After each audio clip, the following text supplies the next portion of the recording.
He found a nameless, hairless alien girl without shoes. When she took a bath, she broke down.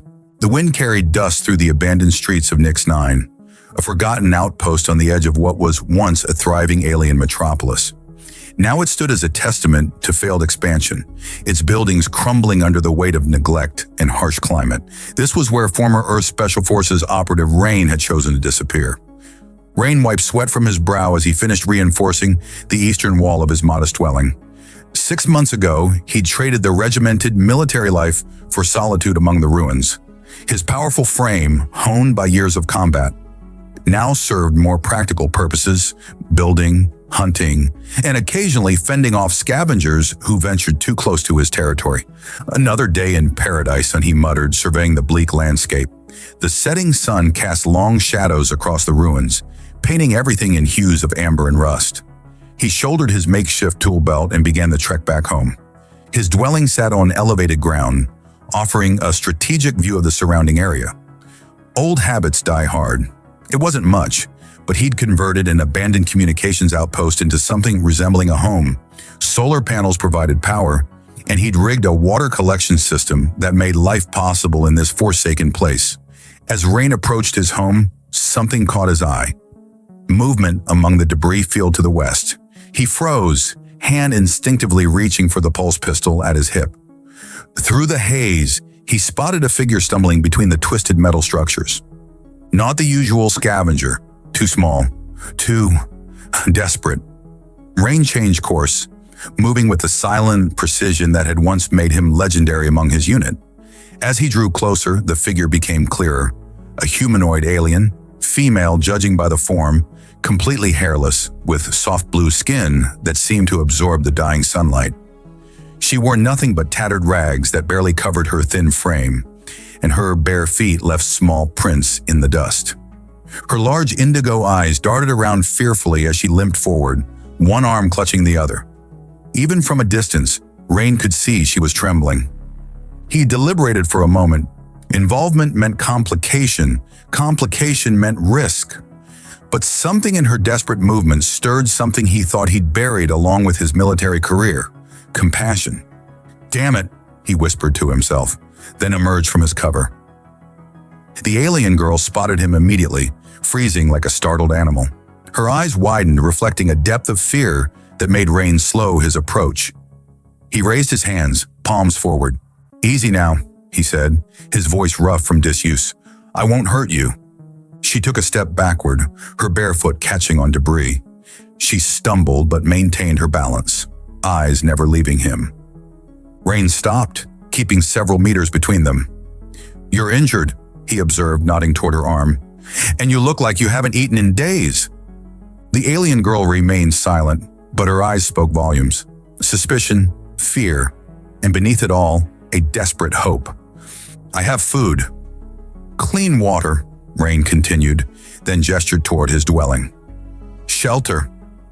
A gust of wind swept through the ruins, causing the girl to shiver violently. Rain slowly removed his outer jacket and held it out. "Take it, please." For several long moments, neither moved. Then, hesitantly, she took a step forward. Then another. When she was close enough, she reached out with trembling fingers and took the jacket. She wrapped it around herself, the material engulfing her small frame. "I won't hurt you," Rain repeated, softer this time. "You're safe now." At those words, tears began to stream down her blue cheeks. She didn't speak, didn't move closer, but something in her posture changed, a fractional lowering of her guard. "My place is just up there," he said, pointing. "Can you walk?" She nodded slightly.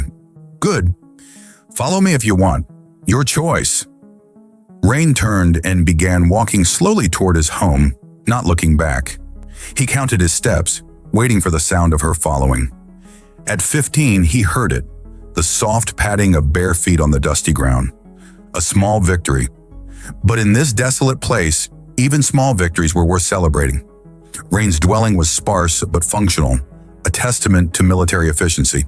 The main room served as both kitchen and living area, with a small alcove for sleeping and a makeshift bathroom constructed by repurposing plumbing from the original outpost. "Home sweet home," he said, stepping aside to let the blue-skinned girl enter. Her indigo eyes darted around, taking in every detail, every potential exit. Rain recognized the behavior. He'd done the same countless times in unfamiliar territory. "Hungry?" he asked, moving to a storage container.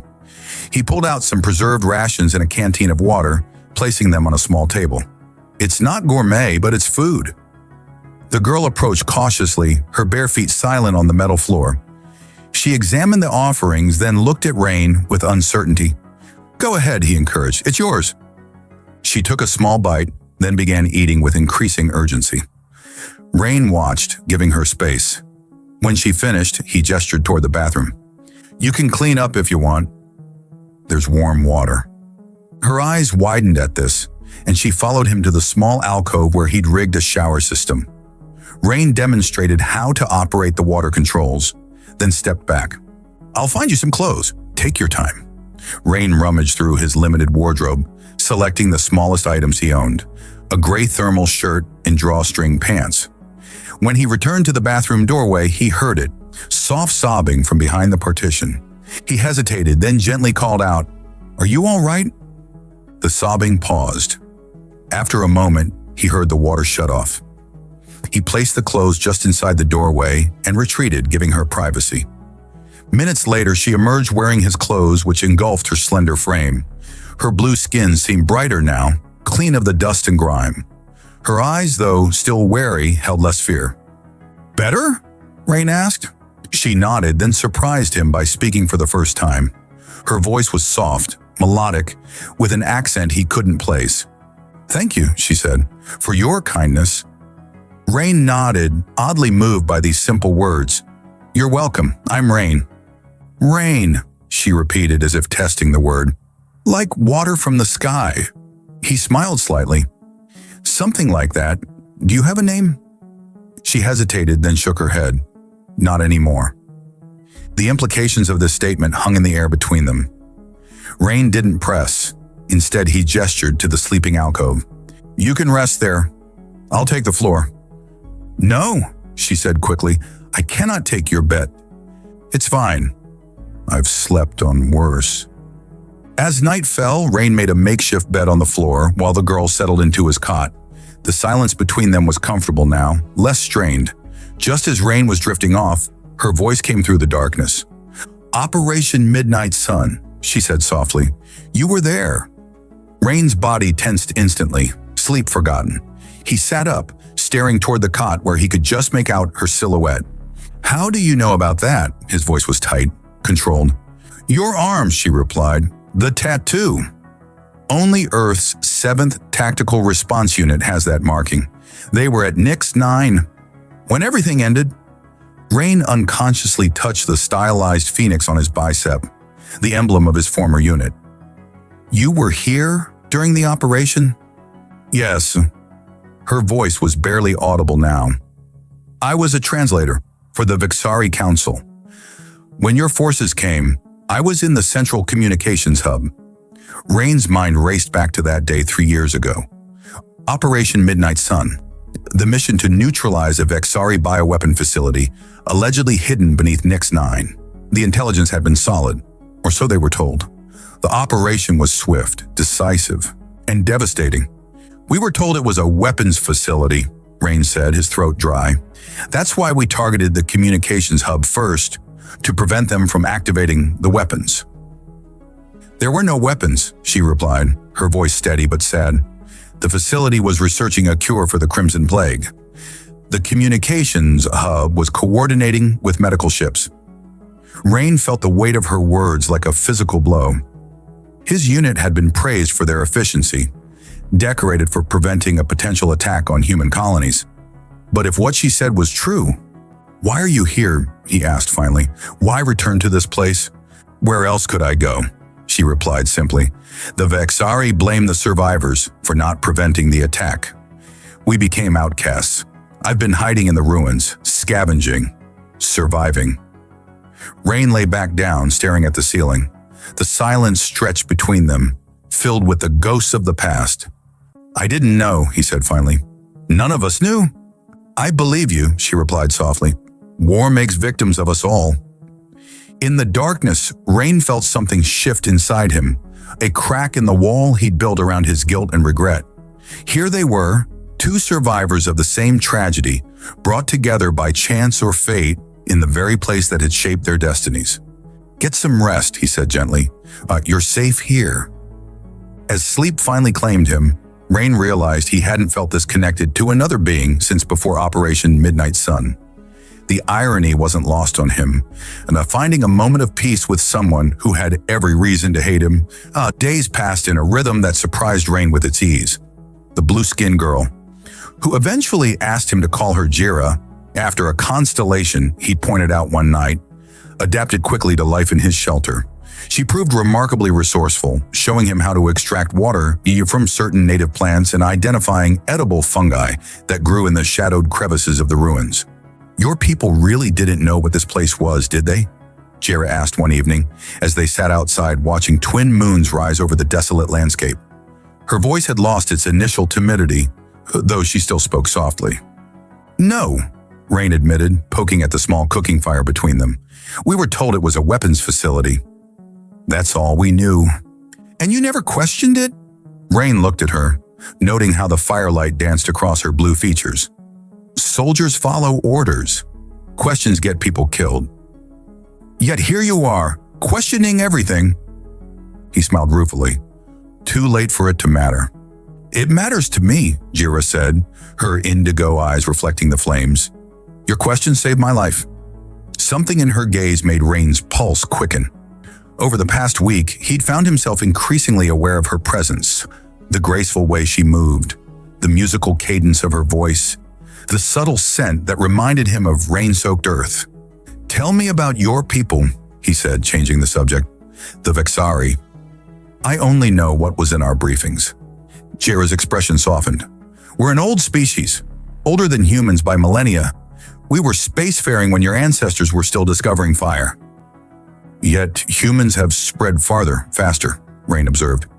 "Yes," she acknowledged with a small smile.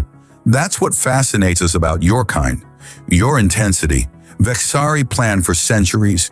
Humans act in moments and somehow succeed." "Not always," Rain said, thinking of Operation Midnight Sun. "More often than you realize." Jira shifted closer to him. "My people have a saying, the universe favors the bold. We say it, but humans live it." Their eyes met across the fire and something electric passed between them. Rain found himself wondering how her skin would feel beneath his fingertips, whether her lips would be warm or cool against his. As if reading his thoughts, Jira stood and moved around the fire to sit beside him. The nearness of her sent his senses into overdrive. "In Vexari culture," she said, her voice barely above a whisper, "enemies who become allies share a special bond. It's called Tivin, a connection forged in the fire of conflict."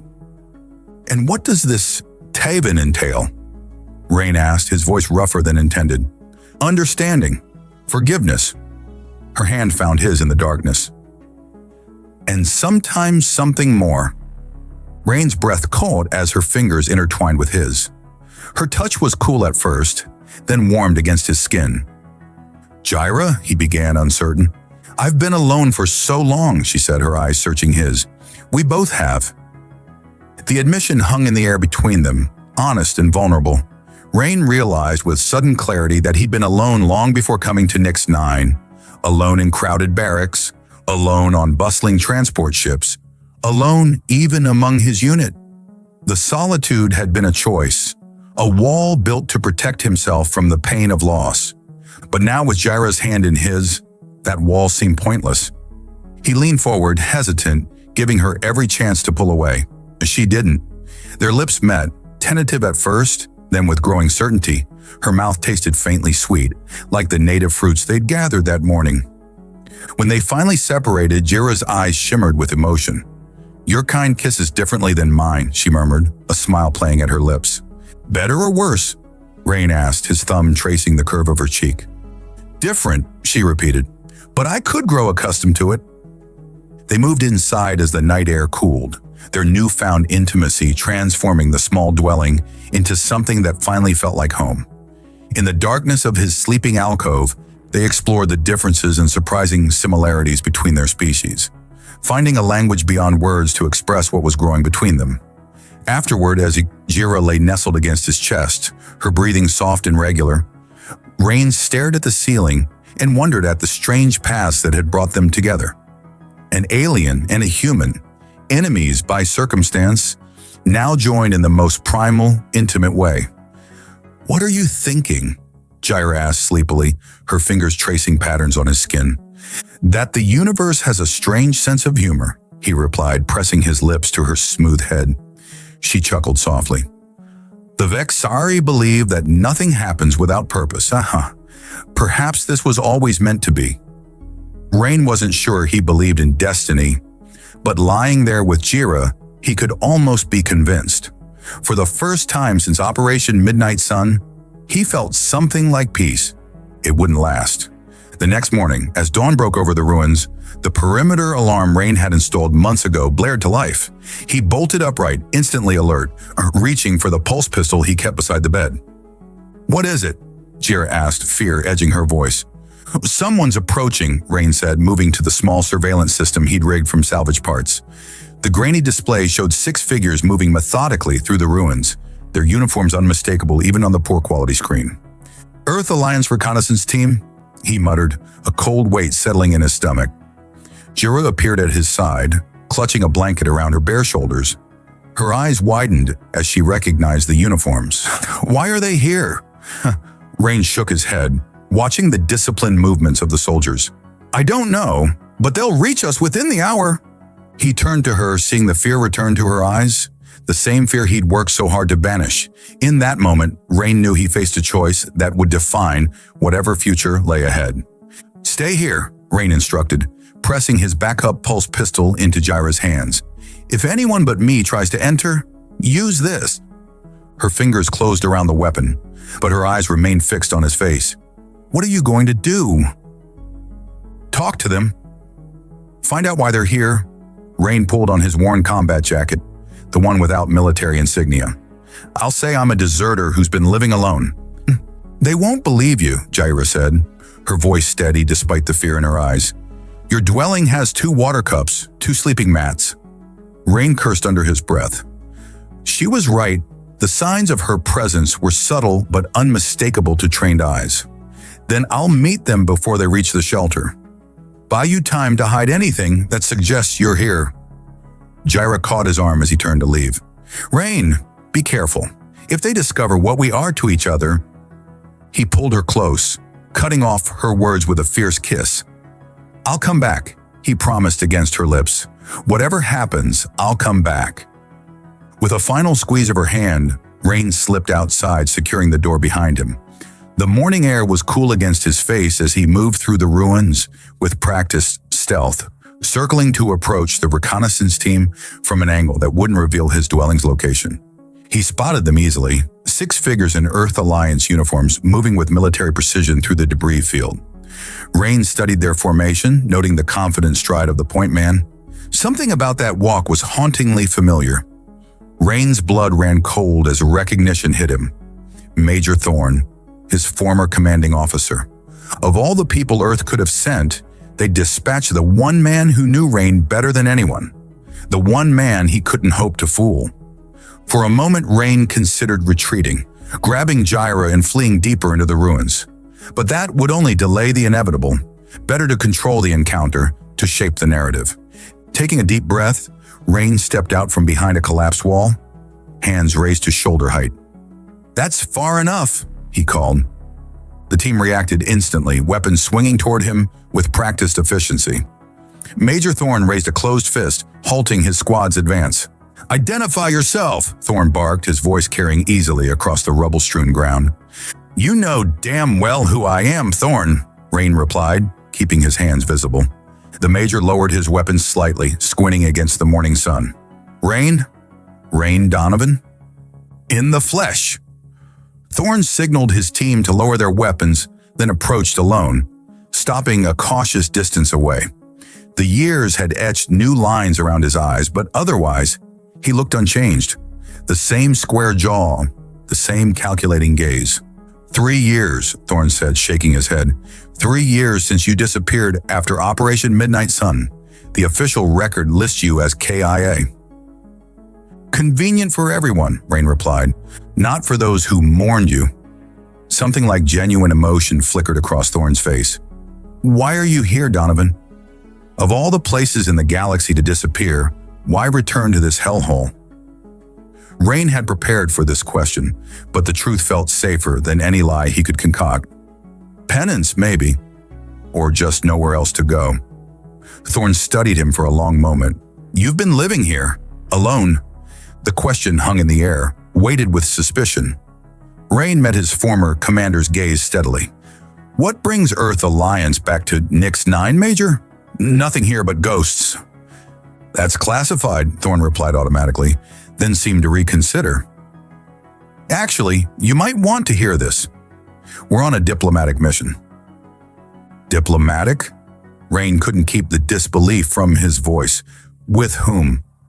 This place is abandoned. Not entirely. Thorn gestured for his team to approach. New evidence has emerged about Operation Midnight Sun. Intelligence that suggests we were misled. Rain's heart hammered against his ribs. Misled how? The Vexari facility wasn't developing bioweapons. It was researching a cure for the Crimson Plague, just as they claimed. Thorn's expression hardened. Our intelligence was falsified by a third party, the Krell Dominion. They wanted humans and Vexari at each other's throats while they expanded into their disputed territories. The revelation hit Rain like a physical blow. Everything Jira had told him was true. The operation that had haunted him for years, that had driven him to this self-imposed exile, had been based on a lie. Earth Alliance is attempting to establish contact with any remaining Vexari, Thorn continued, to make amends if possible. When our scanners detected human life signs in the ruins, we hoped it might be survivors from the original operation who could help us locate the Vexari. Rain's mind raced. This changed everything, or could if Thorn was telling the truth. But years of military training had taught him caution. How do I know this isn't some kind of trap? He asked. Thorn sighed, then reached into his pocket and withdrew a small holographic projector. He activated it, and the image of an Earth Alliance general appeared, delivering a formal apology to the Vexari High Council. The date stamp showed it was broadcast just 2 weeks earlier. It's real, Donovan, Thorn said as the message concluded. We're here to make things right. Rain made his decision. I may be able to help you establish contact with the Vexari, he said carefully. But first, I need your word, as an officer and a human, that no harm will come to any Vexari we find. Thorn's eyes narrowed slightly. You know where survivors are hiding? Your word, Major. After a moment's hesitation, Thorn nodded. You have it. This mission is about reconciliation, not retribution. Rain took a deep breath. Then there's someone you need to meet. The walk back to Rain's dwelling stretched longer than the actual distance. Each step felt weighted with consequence as he led Major Thorn through the ruins, leaving the rest of the reconnaissance team to establish a secure perimeter. Rain's mind churned with questions, doubts, and a desperate hope that this unexpected development might offer Jira, and perhaps himself, a chance at redemption. You've changed, Donovan, Thorn observed, breaking the tense silence between them. Rain glanced sideways at his former commander. 3 years in this wasteland will do that to a man. It's more than that. Thorn's voice held no judgment, only curiosity. You were always a good soldier. Followed orders without question. Now you're different. Maybe I learned to question, Rain replied as they approached his makeshift home. He paused at the entrance, suddenly uncertain. What if Jira had fled? What if she'd decided he'd betrayed her? The thought sent a cold spike through his chest. Before we go in, Rain said, turning to face Thorn, there's something you should know. The Vexari survivor. She's important to me.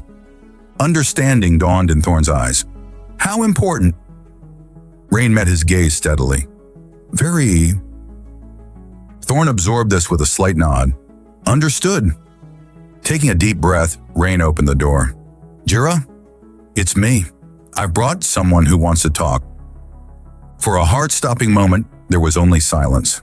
Then Jira emerged from the shadows of the back room, still clutching the pulse pistol Rain had given her. She changed into the cleanest clothes they had, a simple tunic and pants that Rain had traded for months ago. Her blue skin seemed to glow in the dim light, her indigo eyes wary as they fixed on Thorn. "This is Major Thorn," Rain said gently. "He's with Earth Alliance. They're here on a diplomatic mission." Jira's gaze flicked between Rain and Thorn. "Diplomatic," she repeated, the word carrying a weight of disbelief. Thorn stepped forward, stopping when Jira tensed. With deliberate movements, he removed his sidearm and placed it on the table between them. "On behalf of Earth Alliance," he said formally, "I extend our deepest apologies for the tragedy of Operation Midnight Sun. We were deceived, but that doesn't excuse our actions or the suffering they caused." Jira's expression remained guarded. "Why are you really here, Major?" "Two reasons," Thorn replied honestly. "First, to make amends. Second," he hesitated, glancing at Rain. "We need your help." "My help?" Jira lowered the pistol slightly. "What could I possibly offer Earth Alliance?" "Not just you, all surviving Vexari."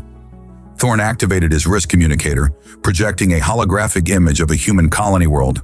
Red markers pulsed across its surface. "This is Helios Prime 3 weeks ago, the beginning of an outbreak we're calling the Ashen Plague. It attacks the respiratory system, turns the lungs to ash. Death rate is nearly 80%. Rain studied the projection with growing dread. "How many colonies are affected?" 7 so far, spreading fast. Thorn's face was grim as he switched to another image. Medical scans showing devastated lung tissue. "Our scientists have determined it's engineered, not natural. Krell bioweapon, we believe." "The Krell again," Rain muttered. "Our intelligence suggests the Vexari encountered a similar pathogen centuries ago during their early conflicts with the Krell." Thorn continued, focusing on Jira. "And that you developed an effective treatment." Jira's eyes widened in recognition. "The Grey Death. It ravaged our outer colonies during the first Krell War." "Yes," Thorn confirmed eagerly. "Our records indicate your people found a cure, but the formula was lost when your medical archives on Vexar Prime were destroyed in the Second Krell War." "Not lost," Jira said softly. "Protected. The knowledge was preserved in living memory, passed from healer to apprentice for generations." Hope flickered across Thorn's face. "Then you know it." "I'm not a healer," Jira admitted. "Yeah, but I know where to find those who are. There's a hidden sanctuary in the deep ruins. A place where Vexari healers continued their work even after the human attack." Rain stared at her in shock. "You never told me about this." "It wasn't my secret to share," Jira replied, meeting his gaze. "But now," she turned back to Thorn, "if what you say is true, if humans truly seek reconciliation, perhaps it's time for secrets to end." Thorn nodded solemnly. "Earth Alliance is prepared to offer reparations, technology exchange, territorial concessions, whatever is necessary to make amends and secure Vexari assistance." "I'll need to speak with the Sanctuary Elders," Jira said after a moment's consideration. "They must decide whether to trust humans again." "Of course," Thorn agreed. "When can we—" "Not we," Jira interrupted. "Only Rain can accompany me. The Sanctuary has remained hidden for a reason." Thorn frowned but nodded reluctantly. "How long will it take?" 2 days' journey through the deep ruins, Jira said. "Dangerous territory. The old defense systems are still active in some sectors." "We'll leave at first light," Rain decided, looking to Jira for confirmation. She nodded, her expression softening as their eyes met. Thorn cleared his throat. "I'll inform my team. We'll maintain position here and await your return." He retrieved his sidearm and moved toward the door, then paused. "Donovan, thank you for this chance." After Thorn departed, silence settled between Rain and Jira. The weight of what lay ahead pressed on them both. "You trust him?" Jira asked finally. "Thorn is many things, but he's not a liar," Rain replied. "If he says Earth wants reconciliation, it's true." Jira moved closer, her fingers finding his. "And you? Are you ready to return to your people?" The question carried layers of meaning. Rain pulled her gently into his arms, breathing in her familiar scent. "My place is with you now," he whispered against her smooth head. "Whatever comes next." She tilted her face up to his, indigo eyes searching. "The Sanctuary Elders may not welcome a human, even one who saved a Vexari life. Then I'll just have to charm them, Rain said with a half-smile. I managed to charm you, didn't I? Jira's lips curved upward. You did considerably more than charm me, Rain Donovan. The memory of their night together sent heat coursing through him. He lowered his mouth to hers, their kiss deepening with the knowledge that they stood at a crossroads, one that could lead to healing for both their peoples or to greater heartbreak. That night they came together again with increased urgency, as if trying to forge a connection strong enough to withstand whatever challenges the coming days would bring. In the aftermath, as they lay entwined in the darkness, Rain realized that what had begun as simple comfort between two lonely souls had transformed into something he'd never expected to find in the ruins of Nyx 9. Love. The journey into the deep ruins of Nyx 9 tested even Rain's military-honed endurance. They traveled through collapsed tunnels, scaled crumbling structures, and navigated maze-like corridors where the air hung thick with dust and forgotten memories. Jira moved with surprising confidence, her bare feet finding purchase on surfaces Rain would have deemed treacherous. She'd refused his offer of boots, explaining that Vexari feet contained sensitive receptors that helped them navigate by feeling vibrations in the ground, an evolutionary advantage on their geologically unstable homeworld. How much farther? Rain asked as they paused to rest in what appeared to have been a grand atrium, now open to the sky where the dome had collapsed.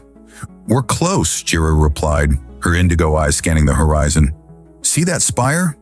The entrance is beneath it. Rain followed her gaze to a twisted metal structure that resembled a broken finger, pointing accusingly at the sky. That doesn't look very hospitable. That's the point, Jira said with a small smile. The best sanctuaries don't advertise themselves. As they approached the spire, Rain noticed subtle changes in their surroundings. The debris became less random, the pathways clearer. Someone was maintaining this area, disguising the maintenance to look like natural settling. Stop here, Jira instructed when they reached the base of the spire. She knelt and pressed her palm against what appeared to be solid ground. A section of the surface shimmered and disappeared, revealing a narrow staircase descending into darkness. Holographic camouflage, Rain murmured, impressed. I thought the Vexari lost most of their advanced tech in the attack. We preserved what mattered most, Jira replied, leading him down the stairs. The passage ended at a blank wall. Jira placed her palm against it and spoke in the musical Vexari language. The wall dissolved, revealing a vast chamber that stole Rain's breath. Unlike the ruined city above, the sanctuary was pristine, a marvel of curved architecture and soft, ambient lighting. Transparent tubes carried liquids of various colors throughout the space. Vexari moved purposefully among workstations filled with technology that made Earth Alliance equipment look primitive by comparison. Welcome to Sanctuary, Jira said softly. Their arrival didn't go unnoticed. Activity ceased as dozens of indigo eyes turned toward them, specifically toward Rain. The silence was heavy with tension until an elderly Vexari approached. His blue skin faded to a pale azure with age. Jira, he greeted, his voice carrying the same melodic quality as hers. You returned to us, with a human. The last word wasn't spoken with hostility, but with unmistakable caution. Elder Pax, Jira bowed respectfully. This is Rain Donovan, formerly of Earth Alliance Special Forces. He saved my life. The elder studied Rain with ancient eyes that seemed to see through flesh to bone, through bone to soul. The one who spared you does not erase the many who did not spare others. I understand your caution, Rain said, meeting the elder's gaze. I was part of Operation Midnight Sun. I believed the lies we were told, and I've lived with that guilt every day since.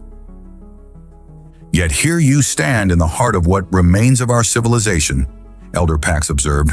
Why have you brought him here, Jira? Earth Alliance seeks reconciliation, Jira explained. They need our help. The Krell have unleashed the Grey Death on human colonies. Murmurs spread through the gathered Vexari. Elder Pax's expression remained impassive, but something flickered in his eyes. Concern, perhaps. The council must convene, he announced. Until then, the human will remain under guard. He stays with me, Jira said firmly, surprising Rain with her boldness. I vouch for him with my life. The elder considered this, then nodded once. So be it. But neither of you may enter the inner sanctum until the council decides. As Elder Pax departed, other Vexari gradually resumed their activities, though many cast curious glances toward Rain. Jira led him to a small alcove where they could speak privately. "That went better than expected," Rain murmured. "Don't be deceived by Pax's calm," Jira warned. "The council is deeply divided. Some, like Pax, believe isolation is our only protection. Others see value in renewed contact with other species." "And where do you stand?" Jira's fingers found his, intertwining.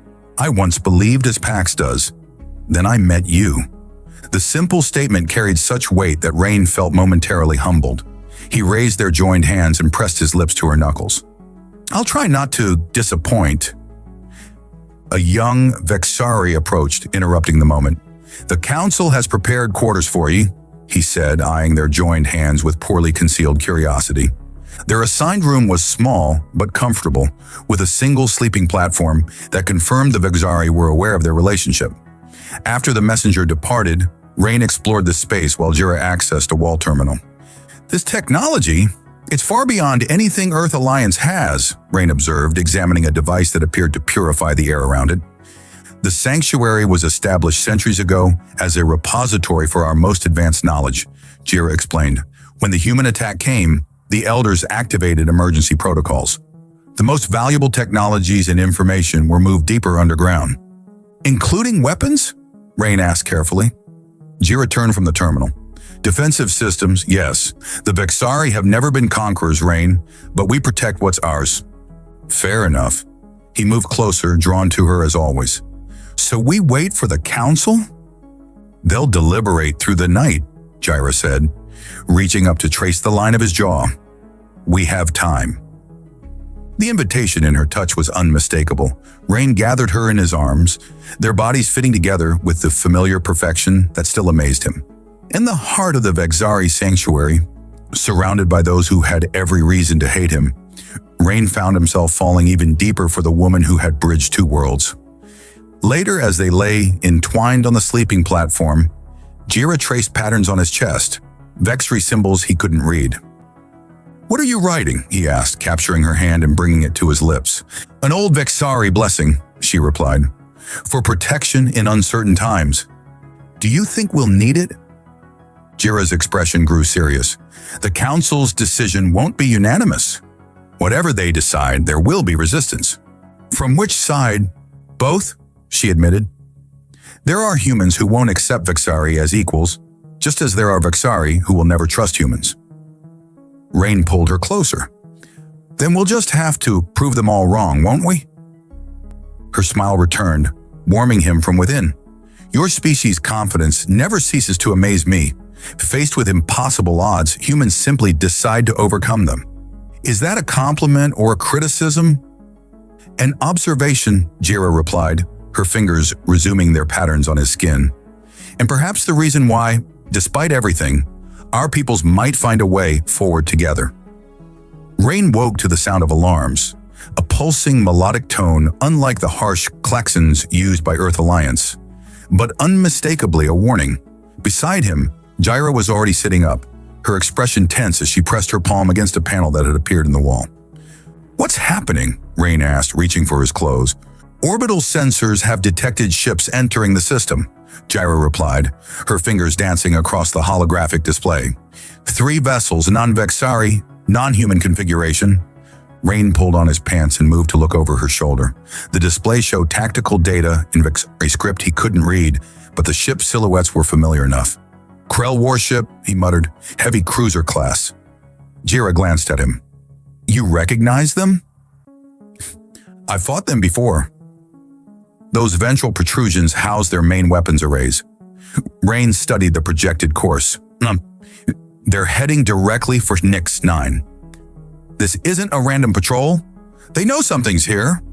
The door to their quarters slid open, revealing Elder Pax accompanied by 2 younger Vexari in what appeared to be military garb. "The council session is suspended," Pax announced without preamble. "We have more pressing concerns." "The Krell found us," Jira said, rising to her feet. "Perhaps," Pax replied, his ancient eyes shifting to Rain. "Or perhaps they followed our human visitor." Rain bristled at the implication. "If I'd led them here, They would have attacked days ago. They're responding to something recent. The Earth Alliance team, Jira suggested. Their ship's emissions could have been detected. Regardless of how they found us, they are here, Pax said grimly. The Council has activated our defensive protocols, but our systems were designed for concealment, not open warfare. Rain finished dressing, military instincts kicking in. What about the Earth Alliance team on the surface? They need to be warned. Communications to the surface have been blocked, one of the military Vixari reported. The Krell are using wide-spectrum jammers. Then I need to go back, Rain decided. Warn them in person. Impossible, Pax said. We've sealed the sanctuary. No one leaves until the threat passes. And if it doesn't pass, Rain challenged, if the Krell land troops and find the entrance, you'll have a ground war on your doorstep. Pax's expression remained impassive, but Rain could see the calculation in his eyes. What do you propose, human? Let me contact the Earth Alliance team. Together with your security forces, we can establish a defensive perimeter on the surface. Keep the Krell away from the sanctuary entrance. You would fight alongside Vexari? Pax asked, skepticism evident. Against your own interests? Against the Krell? Absolutely, Rain's voice hardened. They manipulated both our peoples into conflict. They're spreading plagues through human space. They're the common enemy here. Jira stepped forward. Elder, Rain is right. This is an opportunity to demonstrate that cooperation between our species is possible. Necessary even. Pax considered this, then turned to the military Vixari. Commander Trell, what is your assessment? The commander straightened. Our defense systems can repel a limited ground assault, but sustained combat would drain our power reserves. Human assistance would be tactically advantageous. Very well, Pax conceded. Commander Trell will coordinate with you, human, but understand this. The sanctuary's location remains our most closely guarded secret. If it appears the Krell will overwhelm our defenses, we will collapse the entrance tunnels. Anyone on the surface will be cut off. Understood, Rain nodded. I need to gather my equipment and contact Major Thorn. I'm coming with you, Jira stated, her tone brooking no argument. Pax frowned. Jira, your knowledge of our medical archives is useless if the Krell breach the sanctuary, she interrupted. I can serve as liaison between Rain and Commander Trell. My translator training makes me uniquely qualified. The elder studied her for a long moment, then inclined his head slightly. So be it. Commander Trell, prepare your team. You depart in 30 minutes. As Pax and the commander left to make preparations, Rain turned to Jira. You don't have to do this. You'd be safer here.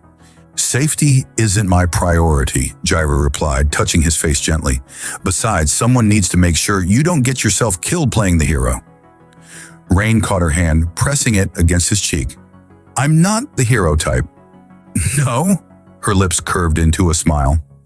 The man who rescued a barefoot alien girl from the ruins, who's now volunteering to face Krell warriors to protect people who once considered him an enemy. That sounds rather heroic to me. Before Rain could respond, a Vexari technician arrived with equipment, including a sleek rifle of unfamiliar design. Pulse disruptor, Jira explained as Rain examined it. More effective against Krell armor than your Earth Alliance weapons. Rain tested the weapon's weight and balance, impressed by its ergonomics despite being designed for Vexari hands. Nice upgrade. They joined Commander Trell and a squad of 12 Vexari fighters at the sanctuary's main entrance. The commander briefed them on the situation. Krell dropships had been detected entering atmosphere, projected to land within 5 kilometers of their position. We'll exit through the emergency tunnel, Trell explained, indicating a narrow passage. It will bring us out 2 kilometers from your Earth Alliance position, human. Rain, he corrected. My name is Rain. The commander nodded stiffly. Rain, then. Your task is to coordinate with your people while we establish a defensive perimeter around the spire. As they prepared to depart, Jira pulled Rain aside. There's something you should know, she said quietly. The council reached a preliminary decision before the alarm sounded. Rain's heart quickened. And they agreed to provide the cure for the Ashen Plague, Jira said, her indigo eyes bright with emotion. Elder Pax was outvoted. The majority believes it's time for Vexari and humans to move beyond the past. Relief washed through Rain. That's incredible news. It is, Jira agreed. But first, we need to ensure there's a future for both our peoples. Rain nodded, determination settling over him like armor. Then let's make sure these Krell bastards don't ruin our fresh start. As they moved through the emergency tunnel, Rain felt a curious sense of rightness. 3 years ago, he'd participated in an operation based on lies that had devastated the Vexari. Now he had a chance at redemption, fighting alongside them against a true enemy. And at his side was Jira, the woman who had shown him that connection could be found in the most unlikely places, that healing was possible even after the deepest wounds. Whatever happened on the surface, Rain knew with absolute certainty that he was exactly where he belonged. The ruins of Nix 9 erupted into chaos as Krell dropships descended through the atmosphere, their engines leaving trails of sickly green vapor. Rain led the combined human-Vexari force toward the Earth Alliance position, moving swiftly through the rubble-strewn landscape. Major Thorn's surprise at seeing Rain emerge from the ruins with a squad of Vexari warriors quickly gave way to tactical pragmatism. Within minutes, they had established a joint command post in the remains of what had once been a civic building. 3 Krell cruisers in orbit, at least 4 dropships on the surface, Thorn reported, studying the tactical display. They're establishing a perimeter around the ruins. They're searching for something, Commander Trell observed. Most likely the Sanctuary.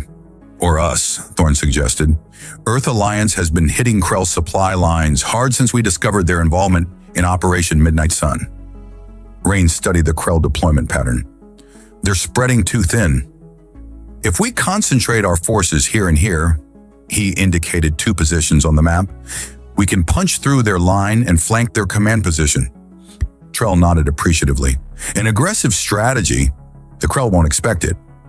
Humans specialize in the unexpected, Jira said with a hint of pride that warmed Rain's heart. They moved out in mixed teams, human tactical experience complementing Vexari technology in ways that quickly proved devastatingly effective. Rain led the primary strike force, with Jira serving as communications liaison between the human and Vexari elements. The first engagement came at the edge of a collapsed market square. Krell soldiers, reptilian beings encased in chitinous armor, moved in tight formation, their energy weapons sweeping the ruins. "Ho!" Rain whispered into his comm. "Wait for them to pass the fountain." When the Krell patrol reached the designated position, Rain gave the signal. Synchronized pulse fire from concealed positions dropped half of the patrol before they could react. The remaining Krell scattered for cover, only to be picked off by precise shots from Thorn's snipers. "Clean and efficient," Trell commented as they moved forward. "Perhaps there is something to be said for human tactics after all." "Just wait," Rain replied with a grim smile. "We're just getting started." Through 3 more engagements, the pattern held. Human unpredictability and adaptability paired with superior Vexari technology created a force greater than the sum of its parts. The Krell, accustomed to fighting each species separately, found themselves outmaneuvered at every turn. As they approached the Krell command post, a fortified position established around one of their dropships, Rain caught sight of something that made his blood run cold. A Krell commander emerged from the ship, distinctive by the ornate markings on its armor and the unusual crest on its helmet. "That's Verkar," Rain breathed, recognition hitting him like a physical blow. "You know him?" Jira asked, crouching beside him. "I've seen intelligence briefings. He's high in the Krell military hierarchy." Rain's eyes narrowed. "And according to files Thorn showed me, he was the one who provided the falsified intelligence about the Vexari bioweapon facility." Jira's indigo eyes widened. "The architect of Operation Midnight Sun?" "The very same," Rain confirmed, "and now he's here, personally leading a mission to find the sanctuary." A plan formed in Rain's mind. Dangerous, possibly suicidal, but with the potential to end this conflict decisively.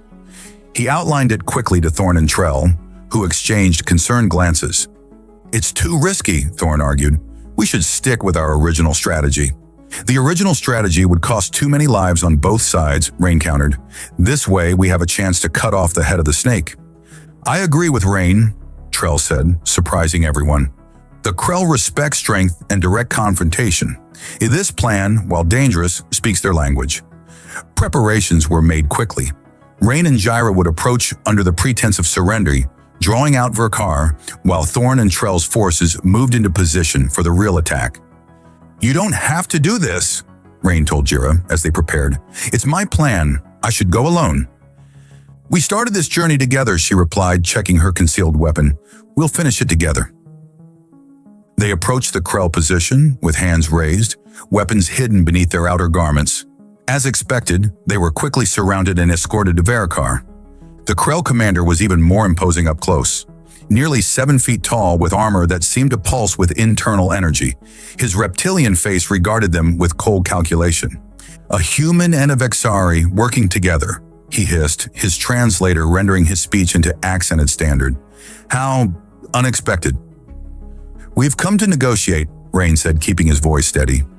"On behalf of both our peoples." "Negotiate?" Verkar's laugh was like stones grinding together. "The Krell do not negotiate with lesser species." "Lesser?" Rain allowed a hint of contempt to enter his voice. "You couldn't defeat either of our peoples directly, so you tricked us into fighting each other. Those aren't the tactics of a superior species. They're the tactics of a coward." The Krell commander's posture stiffened with rage. "You dare!" "We dare," Jyra interrupted, her melodic voice carrying unexpected authority. "You manipulated our peoples into conflict. You spread plagues through human space. And now you come here, seeking to destroy what remains of Vexari knowledge." "Knowledge that rightfully belongs to the Krell," Verkar snarled. "The Vexari have hoarded medical secrets for millennia." "Secrets we would have shared had you asked instead of attacked," Jyra replied. Rain moved slightly, positioning himself for what would come next. "It doesn't have to end in more bloodshed. The Vexari Council has already agreed to share the cure for the Grey Death, with humans and potentially with the Krell." This caught Verkar off guard. "You lie. The Vexari would never." "Times change," Jyra said simply. "Perhaps it's time for the Krell to change as well." For a moment, Rain thought their gambit might actually work, that diplomacy might prevail where violence had failed. Then Verkar's hand moved to his weapon. "Enough deception. You will take us to the Vexari sanctuary, or?" Rain moved with the lightning reflexes that had made him legendary in special forces, drawing his concealed pulse disruptor and firing in one fluid motion. Simultaneously, the coordinated attack began. Precision fire from hidden positions striking the Krell forces with devastating effect. In the chaos, Verkar lunged for Jyra. Rain threw himself between them, taking a glancing blow from the Krell commander's energy blade across his chest. Pain seared through him, but adrenaline kept him moving. He fired again, catching Verkar in a vulnerable joint of his armor. The Krell commander staggered but didn't fall. With surprising speed, he struck again, this time catching Rain squarely. Rain felt the burning pain spread through his torso as he collapsed. Through dimming vision, he saw Jyra raise her weapon and fire repeatedly, driving Verkar back. The last thing Rain heard before consciousness fled was Thorn's voice shouting orders as the human Vexari forces closed in. Rain awoke to the soft hum of Vexari medical equipment and the gentle pressure of Jyra's hand in his. He was lying in a recovery chamber deep within the sanctuary, surrounded by technology he couldn't begin to comprehend. "Welcome back," Jyra said softly, her indigo eyes bright with unshed tears. "You had us worried." Rain tried to speak, found his throat dry. Jyra helped him sip water from a curved vessel. "Verkar," he managed finally. "Dead," she replied, along with most of his command staff. The remaining Krell surrendered when their ships in orbit were disabled by a joint Earth Vexari fleet. Rain blinked in surprise. "Earth sent ships?" "Major Thorn had called for reinforcements before the attack," Jyra explained. "They arrived just in time to prevent the Krell cruisers from bombarding the surface." She helped him sit up, supporting him as he adjusted to the movement. "The Council has formalized the agreement to share the cure. Earth Alliance medical ships are already en route to the affected colonies." "And us?" Rain asked, meeting her gaze. "What happens to us now?" Jyra's smile was radiant. "The Council has appointed me as official liaison to Earth Alliance. And you, as the hero who helped save the sanctuary, have been granted the unprecedented honor of permanent residence among the Vexari if you want it. Rain pulled her closer, ignoring the twinge of pain from his healing wound. The only thing I want is to be wherever you are. That can be arranged, she murmured against his lips. 6 months later, Rain stood on a balcony overlooking the newly established Joint Earth Vexari settlement that had risen from the ruins of Nix 9. The city, now renamed Aurora, symbolized the new alliance between the two species, an alliance that was already turning the tide against the Krell across multiple sectors. Jira joined him, her bare feet silent on the polished floor. She wore a simple blue dress that complemented her skin, and around her neck hung a pendant Rain had given her, crafted from a fragment of the spire that had once concealed the sanctuary entrance. "Thinking deep thoughts?" she asked, slipping her arm around his waist. "Just appreciating how much can change in a short time," he replied, pulling her close. "From ruins to this, from enemies to allies, from loneliness to love," Jira added softly. Rain smiled, remembering their first meeting, her trembling form among the debris, barefoot and afraid. The way she had broken down in that first bath, overwhelmed by simple kindness. How far they had both come since then. "The Vexari have a saying," Jira continued. "What is broken can be rebuilt stronger at the seams." "I think our peoples are proving that true." "Humans have a similar saying," Rain replied. "What doesn't kill you makes you stronger." Jira laughed, the sound like music. "So direct, so human. That's why I love you." As the twin suns set over Aurora, painting the new city in hues of gold and amber, Rain reflected on the strange path that had led him here. He had come to Nix 9 seeking solitude and penance, but had found instead connection and purpose. And in the arms of a blue-skinned woman with indigo eyes, he had found something he'd never expected, a future worth fighting for.